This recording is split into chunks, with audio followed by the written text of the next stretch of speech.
If you really want to make a game the best game, you have to have, obviously the game has to be a good game, and then on the other side, they have to have the sponsors to actually pump it up. I mean, Painkiller at the beginning wasn't that great of a game. We were kind of confused for a while, but the game became a very good game. It was just amazing how it turned overnight with the patches they did, and they refixed the game all the time and listened to the gamers, and it became a very solid game where the movement was an issue, getting stuck on certain objects and so forth, and the game got really good and very competitive.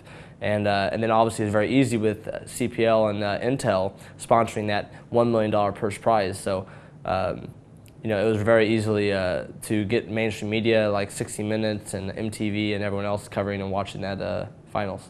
I'm playing probably, right now, obviously here in Germany, so I'm only playing like 2 hours a day or so. But I would say back at QuakeCon, I was playing like, 4 to 6 hours a day. I'm just trying to play and get my fighting abilities down. So for the last like 3 months or so, I've been playing off and on pretty heavily, just working on my fighting skills and so forth, and playing mostly free for all, just trying to take on as many opponents at once and then dominate that. So I feel like I've been doing my shootouts for a long time, so I really never lose my fighting edge. I can always fight. I read ES Reality a lot. Okay.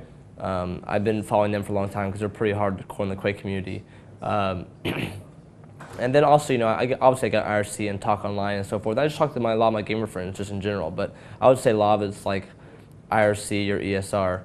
See, I think a lot different than most people. I don't think that I need to get the kill every time. I think I need to get in control and dominate, and then get my opponents in mistakes where they're basically giving me a kill, plus I get to keep control.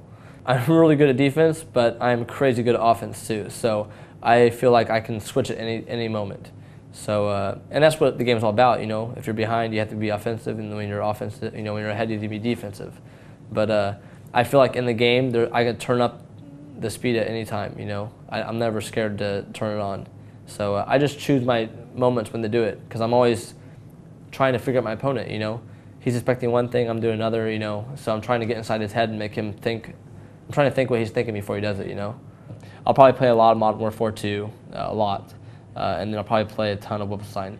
I have to really make a decision though, because both are kind of similar games to an extent. So it's going to be a tough choice, but I plan to play at least one of them very heavily. I would say for an amateur gamer, obviously going to LAN parties is very important, playing online leagues, talking to your friends about the game you're playing and trying to figure out how you can become better. If you can step your game up and get better, I think going to LAN parties for myself was the most important thing.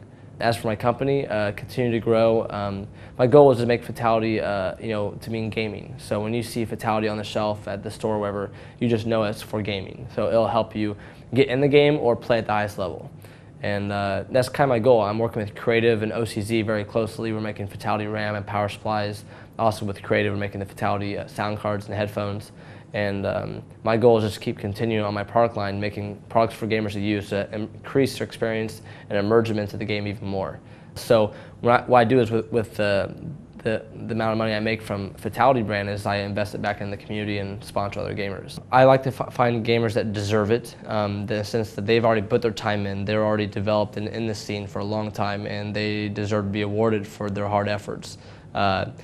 Like Kilson, for example, was an amazing gamer who's competed at a lot of different tournaments, but was unable to find sponsorship to QuakeCon because it's overseas. It's a pretty big bill to fly overseas from Germany and then also stay there for five days or so.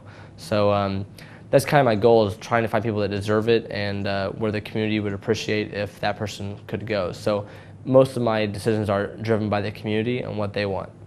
Well, the Lifetime Achievement Award was a great award to receive. To me, it just, it showed how much dedication I had to my sport, in the sense of how much energy I gave to every interview I did to help promote esports, promote gaming to the mainstream masses, so people knew about us and we could get more sponsors for the gamers. Where I came from is as a kid, that I just wanted to travel overseas to play a video game. That's all I really wanted to do. I didn't really think about making money as a living or any of that stuff. I just wanted to travel overseas, play a video game. I thought it'd be something cool I'd tell my grandkids someday. That's all I thought. And I got flown over there. I had time of my life playing games for big money. At that time for me it was big money, $1,000 or $2,000. I was like, oh my God, this is the best thing in the world. But